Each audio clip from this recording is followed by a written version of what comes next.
Assalamualaikum warahmatullahi wabarakatuh, guys. Ini saya baru selesai liburan di Eropa, 9 negara, dan ternyata banyak sekali DM ke saya, banyak yang nanyain ini itu, dan saya mau jawabin langsung biar detail di video ini satu persatu. Oke, yang pertama banyak yang nanyain tentang masalah paspor dan juga visa ya. Untuk paspor itu sekarang bikinnya itu lewat aplikasi namanya M-Paspor dan harganya itu 350.000, tapi bisa juga percepatan ya. Kalau percepatan 1.350.000. Kalau untuk yang 350.000 kita tuh harus milih jadwal, dan itu memang biasanya dibukanya itu awal bulan biasanya. Jadi kalau udah akhir bulan biasanya baru akan siap-siap kita ya. Jadi jangan, biasanya kalau misalnya pertengahan bulan gitu, biasanya ada si jadwalnya tuh selalu merah-merah karena udah di booking sama warga yang lain gitu. Dan untuk di Kota Tasikmalaya itu ada di Jalan Jalan Letnan Harun ya, imigrasinya di situ. Itu juga kalau nggak salah ya, Ciamis sama Garut juga bikinnya di situ. Terus untuk visa Schengen, karena saya kesininya lewat tour and travel, jadi untuk visa Schengen memang dibantu oleh tour and travel, jadi nggak ribet gitu ya. Dan alhamdulillah gampang sekali, pembuatannya tidak lama dan bikinnya langsung di Jakarta beberapa minggu sebelum keberangkatan. Kalau nggak salah 45 hari sebelum keberangkatan kalau nggak salah. Yang kedua adalah mengenai bahasa ya. Bahasa, apakah saya bisa bahasa Inggris dan bahasa Prancis, Jerman atau apa? Saya tidak lancar bahasa apapun. Bisanya cuma bahasa Inggris, bisanya cuma bahasa Indonesia, sorry. Bahasa Inggris cuman sedikit sekali saya bisa bahasa Inggris. Tapi karena saya ikutnya lewat tour and travel, jadi itu tidak ada masalah apapun ya. Paling cuman pas saat belanja saja atau saat makan ya. Kalau makan di resto nggak bareng-bareng sama yang rombongan tour itu, tapi dia gampang sih, pakai kode-kode, pakai bahasa tubuh juga sebenarnya. Kalau di sini juga gampang, dan ternyata di Eropa ini kan tidak menggunakan bahasa Inggris sepenuhnya juga gitu. Kalau di Prancis ya bahasa Prancis, ada bahasa Jerman, seperti itu ya. Oke, yang ketiga masalah mata uang. Mata uang yang digunakan di Eropa ini adalah euro. Itu yang masuk Uni Eropa, 24 negara Eropa kalau nggak salah. Itu semuanya pakai euro, kecuali Swiss dan juga Liechtenstein. Aduh, saya lupa nama negaranya itu. Pokoknya itu pakai franc Swiss ya kalau yang itu. Tapi waktu dibelanja di Swiss juga bisa kok menggunakan pakai euro. Cuma nanti kalau misalnya cash itu akan dikasih kembalian. Kalau kembaliannya itu jadi franc Swiss gitu. Dan juga untuk saya bawa uang cash itu hanya 500 euro, dan ternyata ada sisa nih, sekitar berapa ya, 60 euro, sisa 60 euro. Tapi saya pun juga ada pakai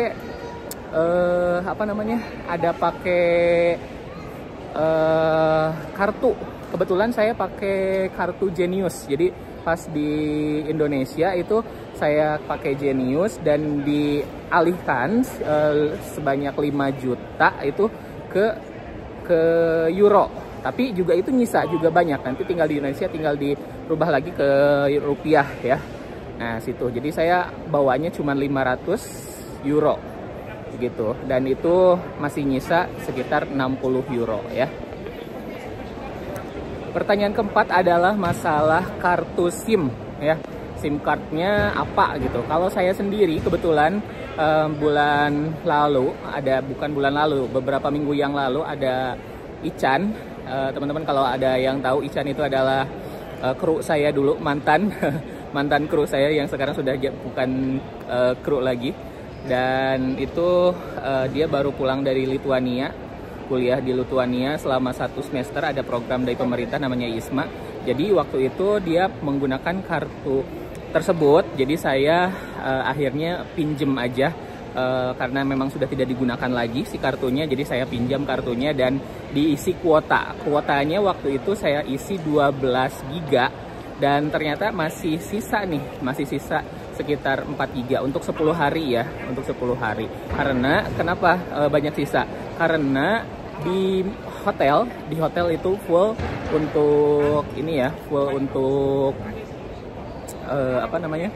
full untuk wifi. Terus di area-area tertentu gitu banyak sekali, terutama di Paris itu banyak area yang wifi-nya gratis, termasuk yang di sini di bandara itu juga gratis ya, ada wifi gratis gitu. Jadi 12 giga pun itu banyak sisa, masih banyak sisanya.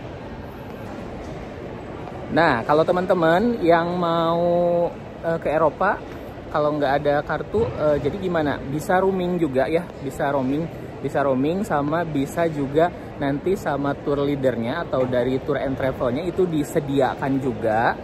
Kalau mau beli bisa ya, bisa juga ke mereka. Sekitar berapa ya? 450.000 kalau nggak salah, apa 300.000 gitu. Begitu. Lanjut, pertanyaan kelima adalah tentang perbedaan waktu. Perbedaan waktu antara Indonesia dan Eropa itu 6 jam. 6 jam lebih lambat. Jadi kalau di sini baru jam 6 pagi, di Indonesia itu sudah jam 12 siang. Kalau di sini jam 12 siang, berarti di Indonesia jam 6 sore gitu. Jadi kalau saat saya ada waktu banyak itu kan pas lagi di hotel ya. Di hotel saat sebelum bangun pagi gitu, bangun pagi di hotel, dan setelah sampai di hotel itu biasanya malam gitu. Kalau pas bangun pagi itu sekitar jam 5 atau jam 6 itu kita bisa chat dan orang-orang di Indonesia masih pada oke ya, masih pada bisa ngebales chat kita.